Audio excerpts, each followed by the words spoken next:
Hello, everyone. Today I would like to present my poster with the title of Social Determinants of Household Food Expenditure in Australia: The Role of Education, Income, Geography, and Time. I am Ala from Social Perspective in Public Health. The aim of this study was to look at the socio-economic status and time-related variables that are linked to less balanced food purchases in Australia. This research identifies social determinants. These include education, income, and occupation. As another socially pattern determinant of health behaviors and outcome is the value of time or lack thereof. In terms of people with high socioeconomic status categorizing, including education, income, and occupation, they are more likely to purchase and consume healthy food as measured by person, family, and community level indicators, while people with low socioeconomic status categories eat less fruit and vegetable, consume more unhealthy food, and consume diet rich in fat, salad, and sugar. However, they provide some indication that temporal factors can mediate socioeconomic status gradients in food expenditure.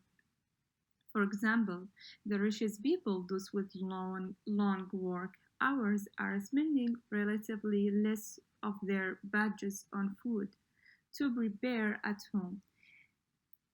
Instead, they are investing more of their food budgets in prepared meals and dining out, perhaps to save time and effort. Also, long working hour households have comparably spending habits to high-income households, implying that a lack of time in affluent households explains some of their spending choices. According to this research, in Australia, time and pressure are also strongly linked to socio-economic status, with highly educated individuals, those who live in the richest families, and those who live in the least deprived areas, reporting being rushes for time on a regular basis. The key result of this study is when other socioeconomic status factors are taken into account, household income seems to be the most significant predictor of food spending trends. Some, but not all, of the modified socioeconomic status gradients in food expenditure tend to be explained by time constraints.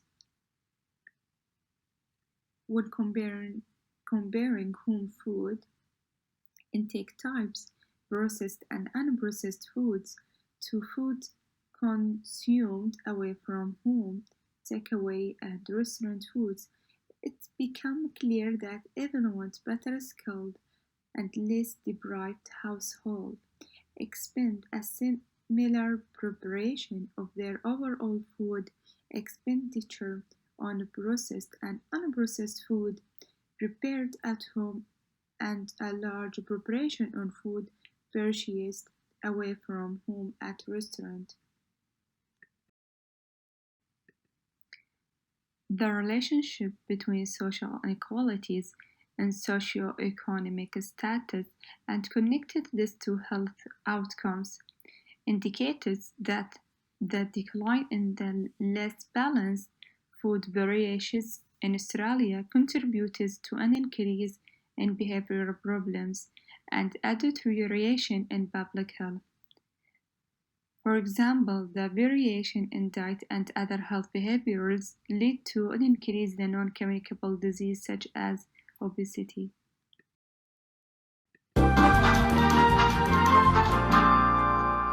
I can't people eat by a food truck? What are you even selling? First of all, believe it, baby. Second, mostly hamburgers where the buns is jelly donuts, and drinks where hot dogs is the straws. Another milkshake, please. Look, I'm happy for the business, but drinking that on your knees it's putting a hat on a hat. Look at this food. It's gross and unhealthy. It's exactly the stuff I'm trying to get you not to eat. Yeah, but people like this food. It makes them happy. I mean, you can eat sprouts and vegan crap your entire life and still get devoured by gremlins, and none of it matters. So you're saying you shouldn't take care of yourself because you might get devoured by gremlins. Get a clue, Mama. Think of what you're doing to your body, Peter. Oh, there we go. You think I'm overweight. I know you're overweight. In this research, they use qualitative studies. I trust this research because this study used data from HES conducted by the Australian Bureau of Examined. Since age has been shown to influence the relationship between socioeconomic status, especially education and diet equality, this study provided a control for the age of the household head. Education refers to a household's highest level of educational achievement. This report also includes a control for the limited number of households that are already in school, although they are not included in the table since they make up less than 4% of the survey. Previous surveys have found that households in deprived areas, as described by this index, have less access to supermarkets and more access to fast food than those in more affluent areas.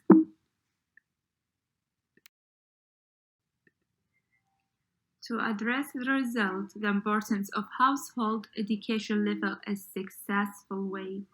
For example, it could lead to arguments for more nutrition education among those with lesser educational qualifications.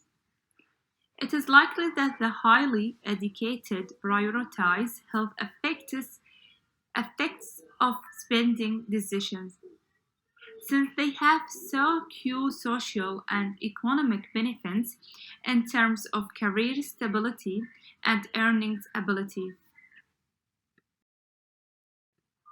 There are growing demands to shift the focus of public health science away from individual behaviors and toward learning how everyday schedule and habits, family complexity, agreed ways of life, and time usage affect behavior. A shift toward social practices science, which focuses on the relationships of macro policy levers such as schooling, housing, and community planning with meso-level ways of life, may help inform a variety of public health policies.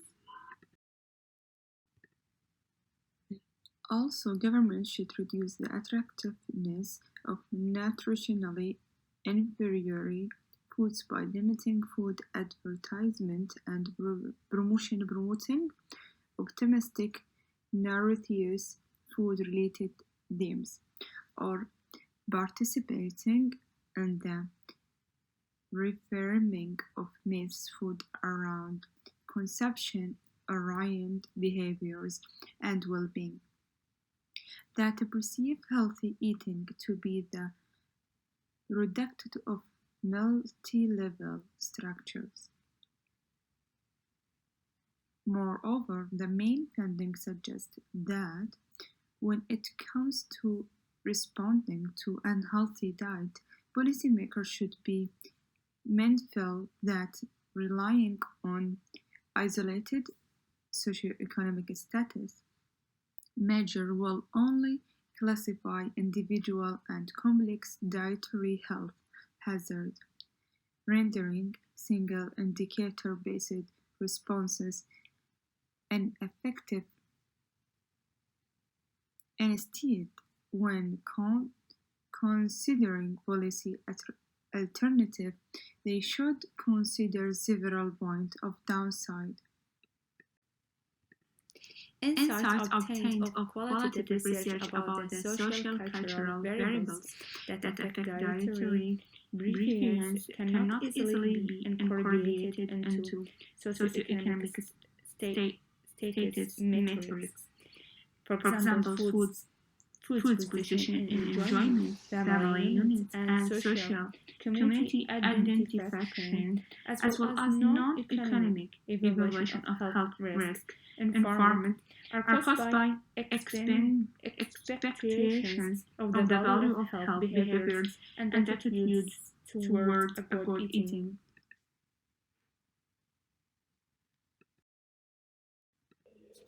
Health professionals can benefit from these results in knowing the importance of natural counseling relationships for household food expenditure in Australia and providing programs and strategies that enhance the initiative aspect of household health counselors in order to contribute to improving household health through this approach.